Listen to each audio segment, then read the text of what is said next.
సమానత్వం సామాజిక న్యాయం జరగాలంటే కులగణన చేపట్టాలని, కులాల వారీగా రిజర్వేషన్లు ఇస్తేనే అభివృద్ధి చెందుతారని ఎంఆర్పీఎస్ రాష్ట్ర అధ్యక్షులు దండు వీరయ్య అన్నారు.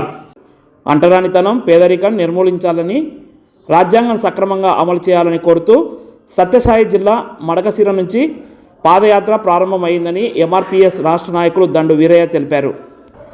125 సార్లు భారత రాజ్యాంగం సవరణలు చేసినా పేదలకు ఒరిగేదేమీ లేదని, అంటరానితనం, పేదరికం నిర్మూలించేందుకు సుప్రీంకోర్టు జడ్జి చేత కమిటీ వేయాలని ఆంధ్రప్రదేశ్ మాదిగ రిజర్వేషన్ పోరాట సమితి అధ్యక్షులు దండు వీరయ్య తెలిపారు. ఈరోజు కర్నూలు నగరంలోని పాత బస్టాండ్లో అంబేద్కర్ విగ్రహం ఎదుట రాజ్యాంగాన్ని నిష్పక్షపాతంగా అమలు చేయాలని కోరుతూ ఏపీ ఎంఆర్పీఎస్ ఆధ్వర్యంలో ధర్నా చేశారు. ఈ సందర్భంగా రాష్ట్ర అధ్యక్షులు దండు వీరయ్య మాట్లాడుతూ జనాభా ప్రాతిపదికన రిజర్వేషన్లు పెంచాలని, రిజర్వేషన్ల కొరకు ఆందోళన చేస్తున్న వారికి 1% కూడా రిజర్వేషన్ పెంచకపోవడం సిగ్గుచేటని అన్నారు.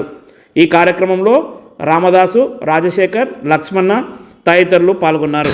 మరి ఇటీవల ప్రధానమంత్రి గారు ఓబీసీలకు 10% రిజర్వేషన్లు ఇచ్చారు. రోడ్ల మీద ఆందోళన చేసే వాళ్ళకి మాత్రం 1% కూడా పెంచకుండా అడుగున్నలకు 10% రిజర్వేషన్లు ఇవ్వడం అనేది ఇది ఎంతవరకు కరెక్ట్ అని చెప్పి మేము ప్రశ్నిస్తూ ఉన్నాం.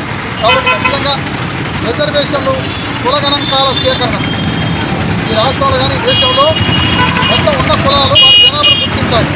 వారి జనాభాను గుర్తించి వాళ్ళకి ఎంత శాతం రిజర్వేషన్ వస్తాయో అంత శాతం రిజర్వేషన్ అనేది ఇచ్చినాడే ఈ సమాజం సమానత్వం, సామాజిక న్యాయం అభివృద్ధి చెందుతారని చెప్పిన విషయాన్ని కూడా ప్రభుత్వానికి తెలియజేస్తున్నాను.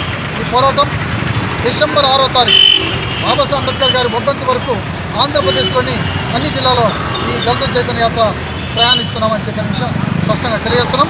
ఖచ్చితంగా కుల గణాంకాల సేకరణ నిష్పక్షపాతంగా జరిగితేనే అందరికీ న్యాయం జరుగుతాయి. వర్గీకరణ పోరాటం 30 సంవత్సరాలు జరిగింది. 15% రిజర్వేషన్లు పంచుకోవడానికి 30 ఏళ్ళు పట్టింది. ఇంకా పెంచుకోవడానికి సిద్ధపడుతున్నాం సమరానికి అని చెప్పిన విషయాన్ని మనస్ఫూర్తి